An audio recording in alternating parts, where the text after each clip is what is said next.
technological innovation has seen new divides form and old divides grow wider, but can also be used to diminish those divides that separate us. Today, we'll be looking how digital divide affects us depending on the society that we live in and our age.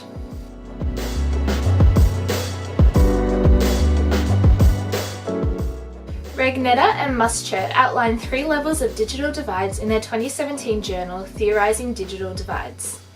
The first level is defined as a social and cultural divide that underlines inequality in providing access to technology. This is people who can and cannot access the internet. In 2018, there are still areas in which people have no access or extremely censored access to the internet.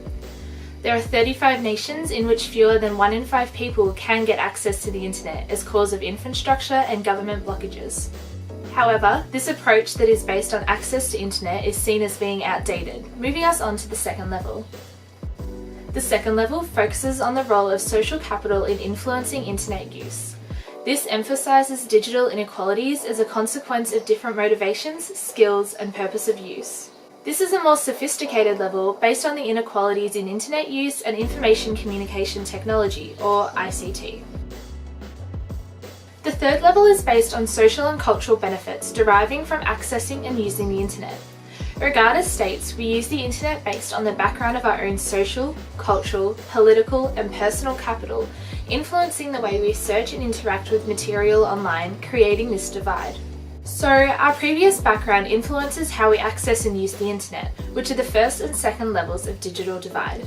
How we reinvest valuable information in the social realm, well, that's the third level of digital divide, and it improves our life chances. Whilst digital access remains an issue for many, social inequalities in real life are reinforced by these digital inequalities.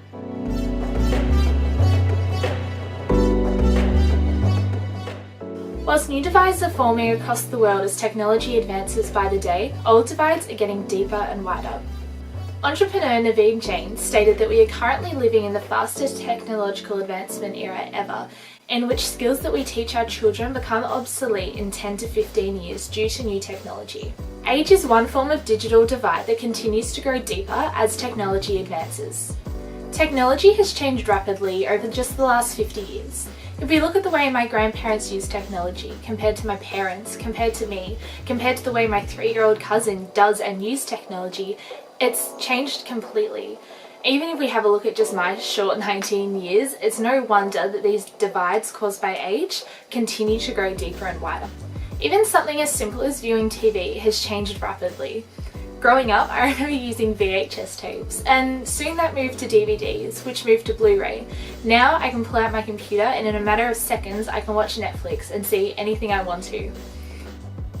And because of this, I now spend most nights trying to teach my mum how to open a tab so she can open Netflix. I'm just glad she actually knows what Netflix is. And the same goes for music. From live music to record players, cassette tapes, CDs, and now Spotify, the way we use technology continues to change. I had a 20-minute conversation with my parents the other day about how to use Spotify, because they were convinced that they had to go out and buy a CD, get me to upload it onto a really old iPod, just so they can listen to music on holidays. And this form of listening to music isn't even old, but it's already incredibly outdated.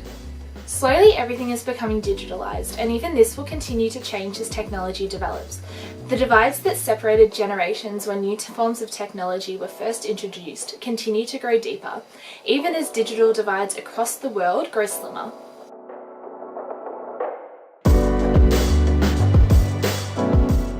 One example of technological innovations that help diminish these divides that separate us is the Suri tribe in the middle of the Amazon who worked with Google and Google Earth to use technology to try and reduce logging in Brazil. The Suri people, living in the Amazonian rainforest, first came into contact with the outside world in 1969.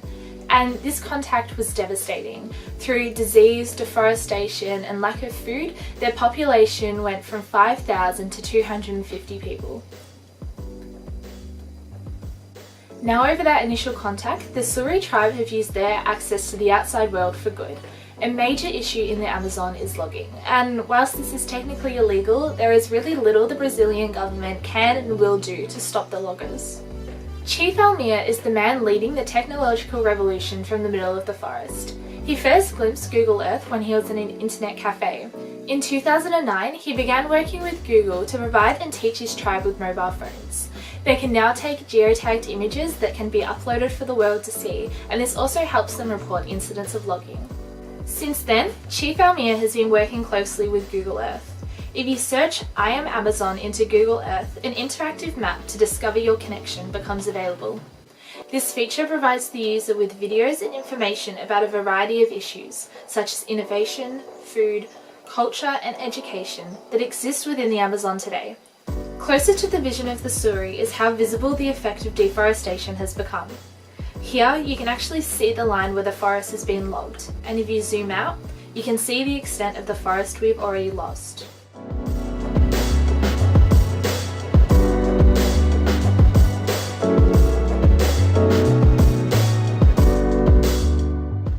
Chief Almir's work with Google and how open Google have been to trying to provide change in our world is one way that these divides that separate us have started to be diminished. The Suri tribe were people who had absolutely no need for technology. However, they found a need to use it for good to help their society and our world. Today, we talked about how digital divides can affect us depending on where we live, how we use internet, and our age. We also discussed the Suri tribe, who are a great example of how we can all use technology for good. Thanks for watching, and I'll see you soon.